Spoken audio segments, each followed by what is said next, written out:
Hello everyone, welcome back to my channel unique recipes by Jharna. আজকে আমি চলে এলাম নতুন আরেকটি রেসিপি নিয়ে। তো আপনারা নিশ্চয়ই এতক্ষণে বুঝতে পারছেন আজকে আমি কি রেসিপিটি আপনাদের সাথে শেয়ার করতে যাচ্ছি। ঠিকই ধরেছেন, আজকে আমি আপনাদের সাথে শেয়ার করব মুরগি ভুনা রেসিপি। আমরা সবাই কম বেশি বাসায় মুরগি ভুনা করে খেয়ে থাকি, কিন্তু আজকে আমি যে রেসিপিটি আপনাদের সাথে শেয়ার করব সেভাবে যদি আপনারা বাসায় মুরগিটি ভুনা করে থাকেন তাহলে খেতে অসাধারণ লাগবে। আমি আমার বাসায় সবসময় এভাবেই মুরগিটি ভুনা করে থাকি।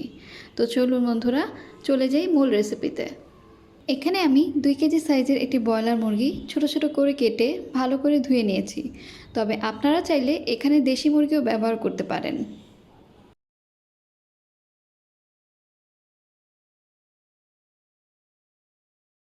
প্রথমেই আমি একটি প্যানে নিয়ে নিচ্ছি প্রায় 1 কাপ পরিমাণ সয়াবিন তেল। তেলটি সামান্য গরম হয়ে গেলেই আমি এখানে দিয়ে দিচ্ছি 1 কাপ পরিমাণ পেঁয়াজ কুচি।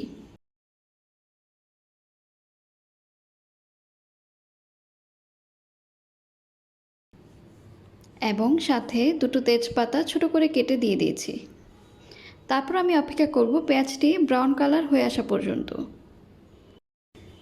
পেঁয়াজটি যখন সামান্য ব্রাউন কালার হয়ে আসবে তখন আমি একে একে এখানে অ্যাড করে দেব মশলাগুলো। এখন আমি দিয়ে দিলাম 1 টেবিল চামচ রসুন বাটা এবং 1 টেবিল চামচ আদা বাটা।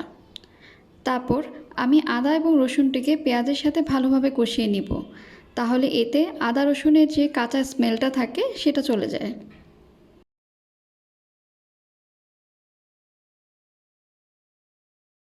এরপরে আমি এখানে দিয়ে দিব 1 টেবিল চামচ লাল মরিচ বাটা, 1 টেবিল চামচ হলুদ গুঁড়া, 1 চা চামচ ধনিয়া গুঁড়া,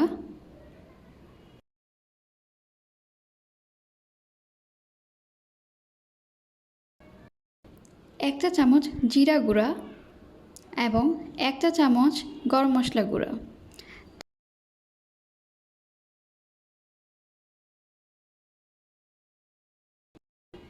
তারপর মশলাটিকে ভালোভাবে কষানোর জন্য আমি এখানে অ্যাড করে দেব স্বাদমতো লবণ। এরপরে আমি এখানে দিয়ে দিলাম প্রায় 1 কাপ পরিমাণ টমেটো পেস্ট।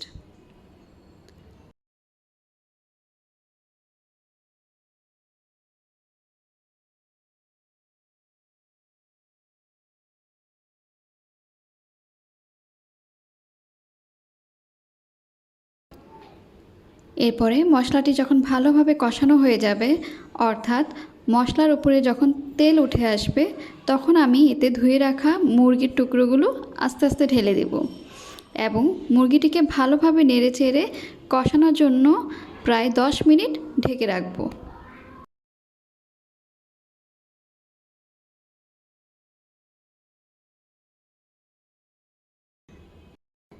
ফিরে এলাম প্রায় 10 মিনিট পরে। আমার মুরগিটি প্রায় কষানো হয়ে গেছে।